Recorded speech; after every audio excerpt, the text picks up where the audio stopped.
D'accord, très grand jour pour Brave Wilderness. Je suis sur le point de tenter de filmer le vrai Godzilla sur les rives d'un volcan actif au milieu des Galapagos. Et pour réussir à faire ça, je vais devoir plonger sous ces vagues déferlantes si je veux m'approcher du seul lézard de la planète qui navigue dans l'océan. Et ouais les gars, je vous parle de l'iguane marin. Forces hostiles de la nature. Les célèbres mots de Darwin décrivent parfaitement les Galapagos. Et c'est exactement ce à quoi nous sommes confrontés en ce moment. Filmer des iguanes marins en action signifie que nous devons plonger dans des eaux remplies de requins, éviter les courants océaniques dévastateurs et braver les raz-de-marée incessants qui nous projetteront comme des poupées de chiffon. D'accord, très bien. Alors que nous nous dirigeons vers la zone intertidale, vous pouvez commencer à voir à quoi nous serons confrontés. En tant que plongeurs, si nous nous retrouvons pris dans ces déferlantes, eh bien la partie pourrait se terminer pour nous. Mais c'est ce qu'il faudra faire si nous voulons nous rapprocher de ces iguanes marins emblématiques. D'accord, il faut qu'on plonge profondément et vite pour éviter le courant. Tous les plongeurs de la mission d'aujourd'hui portent des balises GPS d'urgence au cas où l'un d'entre nous serait retiré en mer. Il est essentiel que nous restions proches les uns des autres pendant que nous nous dirigeons vers les aires d'alimentation des iguanes. La visibilité changera fréquemment et il y aura de nombreux rebondissements à parcourir. L'eau ici est vraiment très froide, seulement 68 degrés Fahrenheit, et elle est également riche en nutriments qui attirent bien plus que les iguanes. Les Galapagos possèdent l'un des systèmes marins les plus riches en biodiversité de la planète, ce qui en fait une ligne de front essentielle en matière de conservation. Mais on n'a pas de temps à perdre, il faut économiser un maximum d'air pour filmer les iguanes. La montée des eaux ne fera que s'accentuer à mesure que nous descendrons. C'est presque comme si l'océan respirait. Nager, se calmer, étirer. Nager, se calmer, étirer. C'est l'eau la plus turbulente que j'ai jamais connue et c'est difficile de rester immergé. Mais faire surface maintenant pourrait nous entraîner dans les vagues déferlantes, ce qui serait un scénario très dangereux et potentiellement mortel. À seulement 50 mètres du rivage, c'est là que nous devons être. Et là voilà, nous venons de trouver notre première iguane. Ce que vous êtes en train de regarder en ce moment, c'est l'un des lézards les plus spécialisés de la planète et le seul qui passe du temps dans l'océan. Et ouais les gars, je vous parle bien de l'iguane marin. S'il existait une version vivante de Godzilla, c'est bien celle-là. En fait, l'un de leurs noms communs sur l'île de San Cristobal, c'est l'iguane Godzilla. Regardez-moi ce nom scientifique. Il s'avère que Godzilla est désormais un véritable animal. Filmer ces iguanes va être un véritable test. Heureusement, les rochers ici ne sont que couverts de plantes. Contrairement au corail, nous pouvons nous accrocher soigneusement avec nos gants. Mais la vague est si intense, ce qui rend presque impossible de s'y accrocher lorsqu'elle se déchire.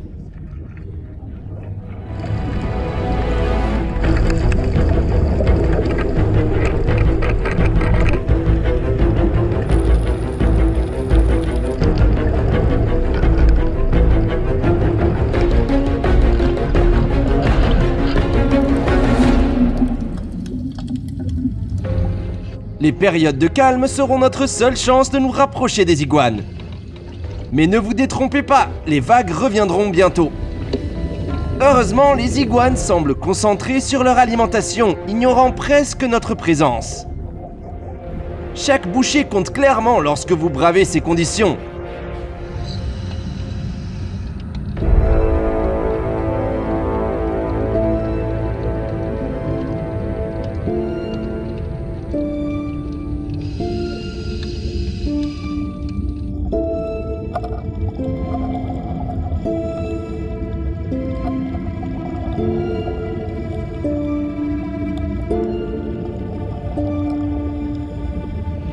Les iguanes marins sont des herbivores qui ont adapté de nombreuses spécialisations pour les aider à survivre en mer dans le seul but de trouver de la nourriture. Les rochers ici sont recouverts d'une salamarine feuillue qui comprend des algues rouges et vertes, un favori de l'iguane marin et l'une des seules sources de nourriture fiable pour lui aux Galapagos. Pour l'obtenir, ils doivent parfois plonger à 60 pieds et retenir leur souffle jusqu'à 30 minutes. Ils utilisent leurs griffes crochues en forme de cerf pour s'agripper aux rochers, tandis que leur museau raccourci leur permet de rapprocher leurs dents et de les insérer dans des espaces restreints pour grignoter les algues. Leur apparence semblable à celle de Godzilla leur sert donc d'un objectif de survie.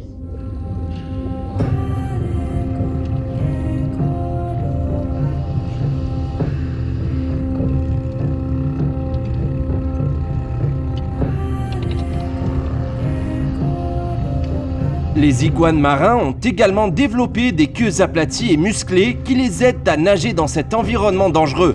Et même s'ils ont besoin de leur capacité à nager pour plonger dans l'océan, c'est le retour à la terre ferme qui entre vraiment en jeu.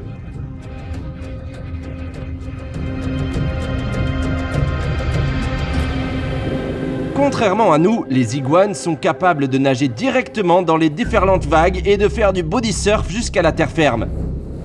Leur capacité à naviguer dans les vagues dévastatrices est incroyable. Mais bien sûr, ils conservent leur adaptation finale et la plus impressionnante pour le rivage. Parce que ces iguanes se nourrissent de plantes pleines d'eau salée, ils possèdent des glandes remarquablement développées qui absorbent le sel et l'éjectent comme des fusées de morve, également appelées perruques. Bien que cela semble dégoûtant, c'est très efficace et ce n'est qu'une autre démonstration improbable de la façon dont ces iguanes ont résolu les nombreux problèmes qui existent ici aux Galapagos. Contrairement à leur nom, les iguanes marins passent la majeure partie de leur vie sur Terre. Les rives de Fernandina peuvent être remplies de centaines de lézards au soleil, et même si seuls les iguanes adultes plongent pour se nourrir, vous pouvez apercevoir des subadultes et des juvéniles en train de se forger dans les bassins de marée ou juste au bord de l'eau. Les grandes iguanes mâles sont très territoriaux et peuvent être vus en train de s'entraîner ou d'utiliser des coups de tête pour repousser les mâles concurrents du reste de la population reproductrice. Avant de se lancer dans l'exploration des eaux de la zone intertidale, les iguanes marins étaient à l'origine des espèces terrestres chassées sous la surface de l'océan en raison de ce qui devait être un manque extrême de nourriture. En fait, aux Galapagos, il existe aujourd'hui 3 espèces distinctes d'iguanes qui descendent toutes d'un ancêtre terrestre commun, dont l'un est le lézard le plus rare de la planète et celui qui nous a amenés aux Galapagos en premier lieu. Il n'y a pas de meilleur exemple de l'importance de ces deux mondes que l'iguane marin. Ce qui est unique aux Galapagos, c'est le seul lézard sur Terre qui s'est adapté à la vie dans l'océan. Le fait qu'ils aient évolué pour survivre à ces forces hostiles de la nature est vraiment incroyable. Ouais les gars, super! C'était vraiment la plongée sous-marine la plus cool que j'ai jamais faite de toute ma vie. On a fait tout ce qu'on a pu pour rester à peu près au même endroit et ne pas se faire emporter par le courant. C'était vraiment surréaliste. C'était comme vivre sur la couverture d'un magazine National Geographic.